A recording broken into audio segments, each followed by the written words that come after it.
আল্লাহ রাব্বুল আলামিন ফোকাস দিয়া, ক্যামেরা দিয়া সব কিছু আপনার কর্ম পদ্ধতি যা কিছু আছে সব কিছু আল্লাহ তাআলা কিন্তু কি করতেছেন, লিপিবদ্ধ করতেছেন, সব ক্যামেরা বন্দী করতেছেন। সবাই সুবহানাল্লাহ। দুই নাম্বার হলো আল্লাহ রাব্বুল আলামিন আমাদেরকে হাত পাও দান করেছেন, অঙ্গ প্রত্যঙ্গ দান করেছেন, এগুলি হলো একটা সাক্ষী। তিন নাম্বার সাক্ষী হলো কিরামান কাতিবিন, ফেরেশতা আছে, ওই ফেরেশতা। চার নাম্বার সাক্ষী হলো যে আল্লাহ রাব্বুল আলামিন একটা জীবন্ত ডায়েরি দান করেছেন, ওই জীবন্ত ডায়েরি এর মধ্যে আমার সব কিছু উঠে যাচ্ছে। তাহলে এক নাম্বার হলো যে জমিন।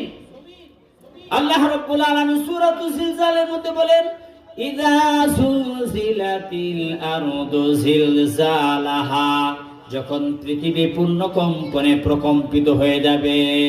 ওয়া আখরাজাতিল আরদু আথকালাহা, জমিনের মধ্যে ভূগর্ভের মধ্যে যা কিছু রয়েছে, খনিজ সম্পদ যা কিছু রয়েছে, যা কিছু মানুষ রয়েছে, জিন রয়েছে, পাহাড় পর্বত যা কিছু রয়েছে, ওয়া আখরাজাতিল আরদু আথকালাহা, জমিন তার বোঝাসমূহ খুলে দিবে।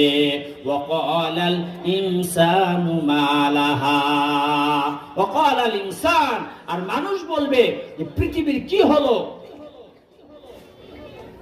যে আকাশ ঠিক ছিল, জমিন ঠিক ছিল, পাহাড় ঠিক ছিল, পর্বত ঠিক ছিল, নদ নদী, সাগর মহাসাগর, গাছপালা, তরুলতা সবকিছু ঠিক ছিল। যখন ফাইদা নুফিকা ফিস সূরি নাফকাতু ওয়াহিদা, যখন হযরত ইসরাফিল আলাইহিস সালাতু সালামকে বলবেন সিংহার মধ্যে ফুৎকার দিতে থাকো, একটার ফুৎকার দেওয়ার সাথে সাথে এই পাহাড় পর্বত নদ নদী সাগর মহাসাগর যা কিছু আছে তুলার মতো হয়ে যাবে। তখন ইয়াউমাইদিন তুহাদ্দিসু আখবারাহা ওয়া ক্বালাল ইনসানু মা লাহা, মানুষ বলবে যে পৃথিবীর আজকে কি অবস্থা হলো। ইয়াউমাইদিন, সেদিন, তুহাদ্দিসু, বর্ণনা করবে, আখবারাহা, পৃথিবীর যে সংবাদ। আপনি যদি এই পৃথিবীর মধ্যে, আপনি যদি এই জমিনের মধ্যে, আপনি যদি মসজিদের মধ্যে জিকির করেন, আপনি যদি মসজিদের মধ্যে সিজদা করেন, আপনি যদি মসজিদের মধ্যে কোরআন তেলাওয়াত করেন, আপনি যদি মসজিদের দান করেন, আপনি যদি মসজিদের মধ্যে ইবাদত বন্দেগী করেন, না মাদ্রাসার মধ্যে যদি ইবাদত বন্দেগী দান সদকা করেন, আল্লাহ রাব্বুল আলামিন ওই মাদ্রাসার জমিন, ওই মসজিদের জমিন সব কিছু তুলে ফেলবে। সবাই বলি সুবহানাল্লাহ।